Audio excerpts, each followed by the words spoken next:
untuk meriahkan direntamkan di lapangan persimpangan Palopo. Hari ke-7 laga Palu Akademi berhadapan dengan UB Jangan.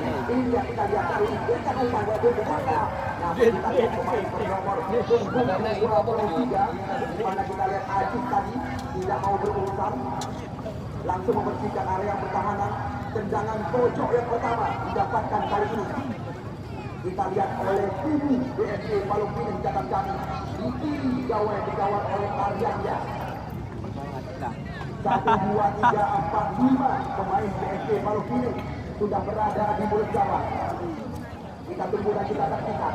Di mana kita lihat tendangan pojok yang pertama di babak yang kedua langsung dilakukan oleh pemain bernomor 18. Tidak lain dari kita lagi, namun bola keluar terbuka keluar meninggalkan lapangan pertandingan. Walaupun kita lihat tangkapan yang sangat cantik yang dilakukan oleh penjaga gawang Aryandia. Ya Aryandia langsung melakukan tendangan pertama di babak yang kedua. Hari ini kita lihat jauh sekali. Hari ini dimaksud kita lihat hari ini. Namun di sana ada Hedi. Lagi-lagi serangan cuma dikuasai oleh Lagi.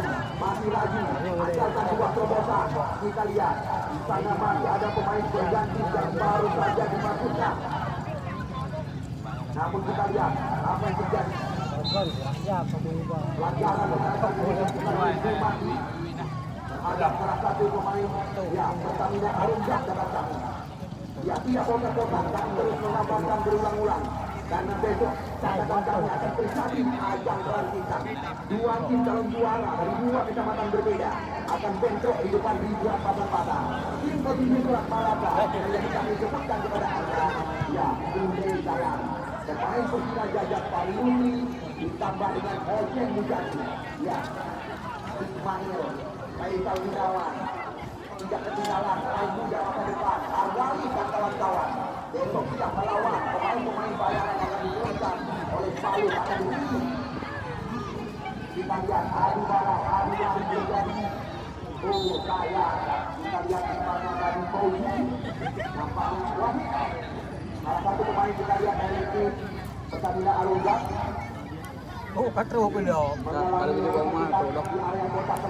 Presa gua menona lewat gua kalau lari.